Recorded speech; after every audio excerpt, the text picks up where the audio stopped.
Hello friends, today I'd like to talk about micro crop farms. These are where you have a farmer villager standing on a single piece of farmland planting and harvesting, and you use bone meal to grow the crop rapidly.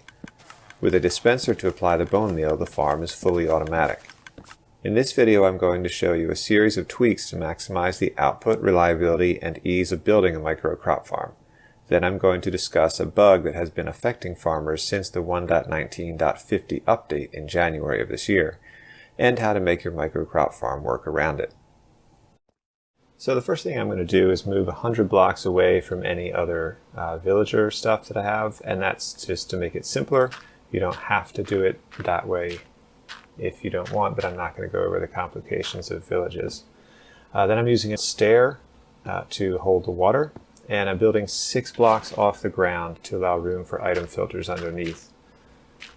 Behind the farmland, we're putting in a stepladder here with any kind of disposable blocks, and then a minecart rail going up to put the villager in place. Now I'm going to place a bed and a composter and then spawn a villager to make sure that I get a farmer, and when he goes to work I'll be able to push him into the minecart.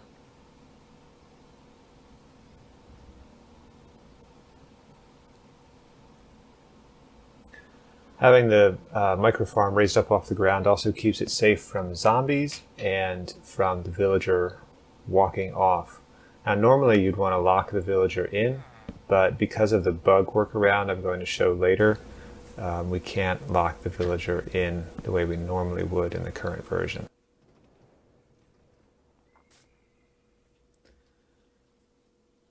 With the villager in place, we can take down the rails, but I'm going to leave the upper 2 rails. Well, the highest rail I put on top of where the farmland is going to be, but then the slanted rail right behind that needs to be there for setting up the collection.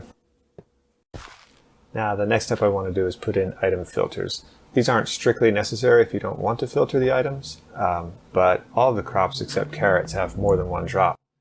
So I'm going to put them in, and I'm speeding up the camera here so that, well, because this is fairly routine. A couple of chests there, and above the filter hoppers you can see I put 2 hoppers pointing into each other, and those are to distribute the items back and forth as they're pulled out of the hopper minecart that's going to go on top. So fill in the filter items. Here we're doing wheat and seeds. And now above the 2 hoppers pointing into each other, we're going to take out that extra block that's under the farmland, place a rail there, and this can be a powered or a normal rail, as long as you put a block in front of it. And you can see how that slants up because of the rail behind. That's why we left the rail behind. We want our hopper minecart on top of a slanted rail so that it will collect from the entire block space above the farmland and not miss any of the items. So this will ensure that the farmer does not grab any wheat. We don't want him taking wheat, only seeds. Now we can put in the bone meal dispensing units. So I'm going to extend the base here and then go up by 4 blocks so that we can have 2 droppers pointing downward and then a dispenser toward the crop. And we need the 2 droppers above there so that we can attach 2 hoppers to each set of droppers. And we're doing 3 of these towers. Most crops take 2 to 3 bone meal to grow fully, but you can actually dispense multiple bone meal onto 1 crop in the same tick. And if the crop, so we've got 3 dispensers, but if the crop happens to grow from just 2 of the bone meal, then the 3rd will not dispense. So nothing will be wasted, and this setup gives you the maximum speed possible for growing crops. Now on the back here I'm going to attach 1 repeater into the central dropper tower, and then with dust to the droppers at the side of the one the repeater points to. This will power, or activate I should say, all of those droppers and dispensers. Then off to the side, I'm going to build a little burnout battery. You can see I've got torches going alternating directions, and when I put dust above and next to the blocks the torches are putting into, then it's a 4 game tick clock. Now, off to the side of this, I'm going to build an automatic shutoff using a daylight detector so that this doesn't run all the time. Now, we can also put a lever on here to make this able to be switched on and off manually, but the daylight detector is also handy. So when I put it into its inverted mode like this and set the time to night, the droppers and dispensers turn off. Put it back to day and it turns back on. I'm just going to stick a lever down here underneath so you can turn this off from below. Now, if you're going to build more than one of these next to each other, you're going to have to do something different with the redstone. First of all, you have to have at least 2 blocks in between each piece of farmland, because otherwise farmers will grab each other's crops and seeds. But if you had them right next to each other, like I'm showing here, then you can see the redstone is going to redirect. So you would actually need to add more repeaters in order to build these units next to each other in a tiled way. And so you could lay out more support blocks in the back, repeaters going into each tower of droppers and dispensers, and then dust pointing into all those repeaters. So that is one way to do it if you want to tile them. It may just be simpler to build them with a space in between, and you'll use a lot less repeaters, less redstone that way.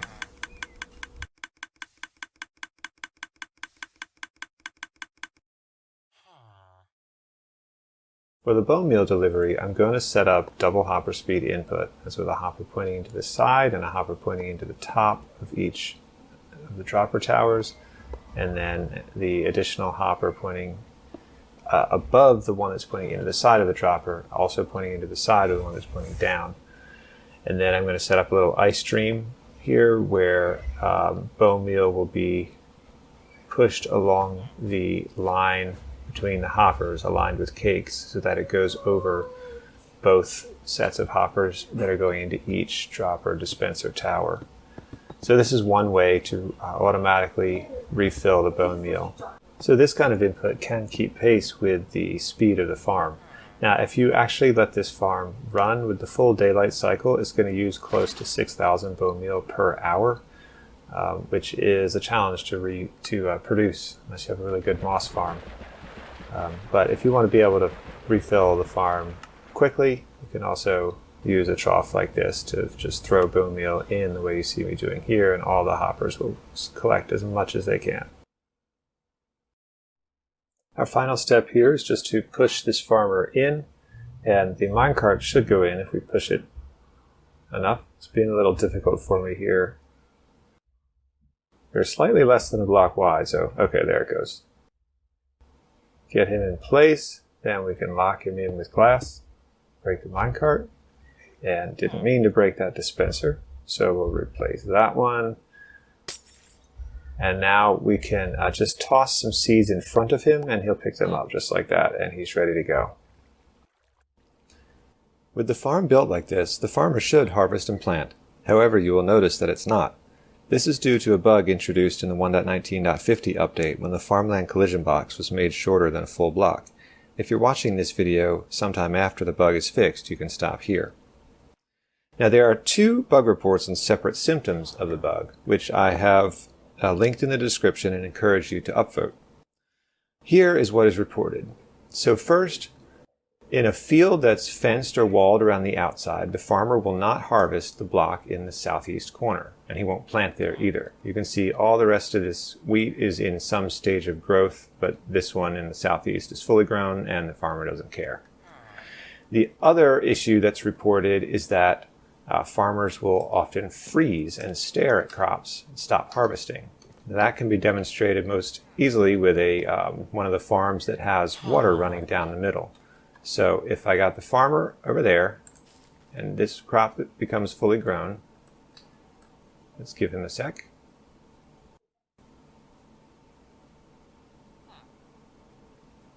And he is not, there he goes.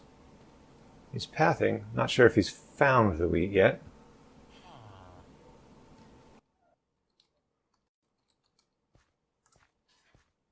There it is. Had to set the time of day. So, He noticed this wheat first, and he's just going to stand there and stare at it. So what's going on here? Well, to isolate the underlying issue, I've done some testing with floating farmland. And as you can see here, first we've got a farmer on a 2x2 piece of floating farmland, and he will not touch this crop in the southeast corner. He's harvesting the other 3. So if I bone meal that, yep, he'll harvest it, but he won't harvest this one. And then these farmers that are standing on single pieces of farmland, they won't harvest that crop at all. So is it something about needing farmland surrounding the crop that does it? Because if you put a piece of farmland here, then he'll harvest. But if I take that away, then he won't. But then what happens if I put solid blocks around there? Does he harvest then? No, he doesn't. So he's going to harvest with farmland around the one piece, but not with solid blocks. Well, one of the differences between farmland and solid blocks now is that farmland has the shorter collision. So what if I put another partial block, like a slab, around there? So let's try this. Slab. Do you like that? Yeah, he likes that. Or if I put a slab there, he likes that. Slab there. He likes that too. So the farmer likes having the partial blocks around the farmland. But if you take a look at the field down here, this guy's been harvesting all of these blocks, and he doesn't have partial blocks around some of them, to the southeast at least. So, but up here when we tried the solid blocks, the farmer would not harvest. Well, what's different about the farm on the ground is that there's blocks underneath. So maybe if I put blocks underneath the farmland,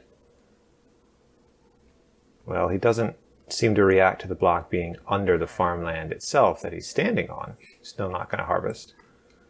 But watch when I fill in these other blocks. Now he'll harvest.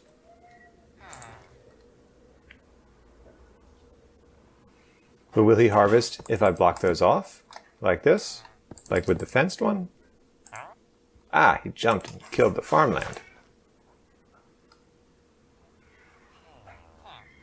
So no, he's not going to plant that block anymore. Take these away. And he'll plant. There he goes. So how do we understand this? Well, let's break the farming behavior down into parts. So the first thing a farmer needs to do is recognize farmland. And he's going to search for farmland that has either a full-grown crop that could be harvested or empty space where a crop block could be placed above the farmland. The next thing he's going to do is look for a path to get there. He needs to get to the spot so that he can interact with it. Then the third thing he's going to do is to actually break the crop if there's a full-grown crop, or plant the seed and create a crop if there is empty space. These functions have some interesting features. First, memory. Each time the behavior runs, it remembers its previous search result and checks that location first. This helps ensure that after the farmer harvests, it immediately plants something new on the same spot. Second, interruption. Breaking and planting occurs as soon as the farmer is close enough to reach the space above the farmland, whether it has finished moving there or not. This also helps ensure that after a farmer harvests, it immediately plants something new on the same spot, because it can bypass the actual movement when it's already close enough.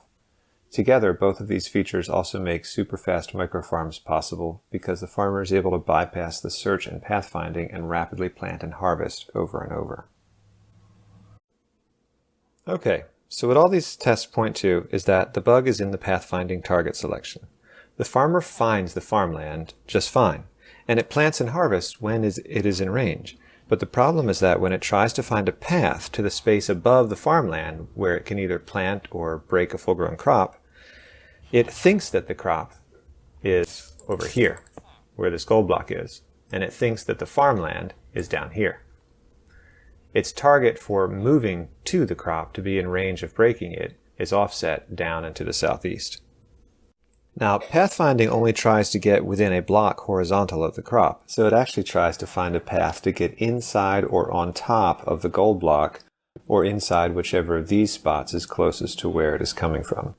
It doesn't have to actually reach any of these spots because the breaking or planting can interrupt the pathfinding as soon as the farmer is close enough to the actual crop or empty space location.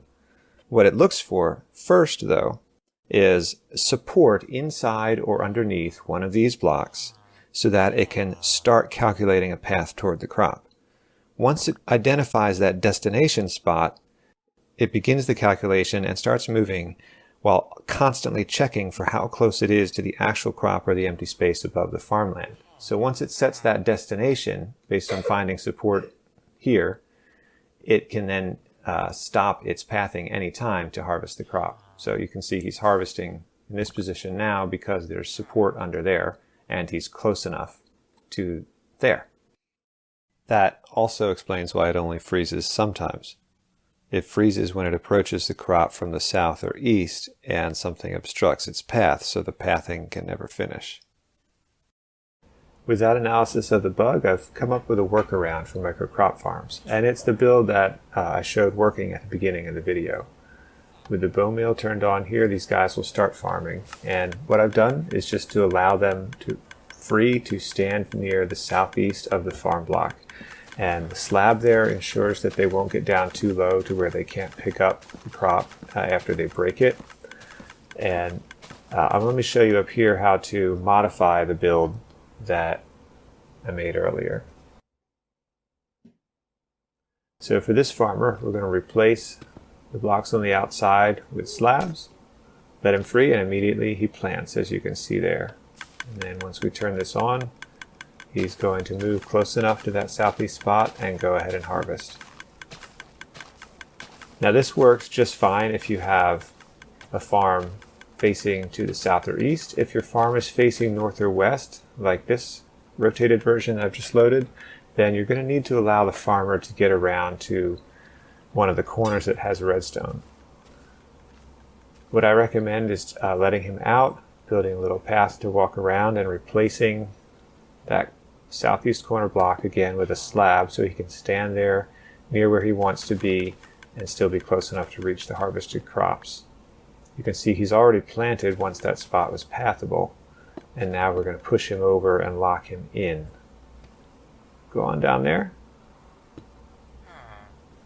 Now he's locked in, and from that position he should harvest this wheat. Put a block under. Why is he not harvesting? Oh, there it goes. Okay, it just took him a while to find it. On the other side then, we just need to adjust the redstone to reactivate the one tower of droppers and the dispenser that we took out the dust for to move the farmer. So we'll put a torch on the other side of this dropper that's being powered, and we're going to run dust and repeater over. We need to make this stair upside down, so that'll retain the water. Put a repeater on the upside down stair into the block and dust on the block. And now this will activate the bonemeal, and you can see that farmer is doing his job. And one final tweak, I'd recommend putting a block above the crop there just to limit the number of seeds that are going to scatter out of that space. So there's the high efficiency micro crop farm with the workaround for the freezing farmer bug. I hope that you find this useful in your world.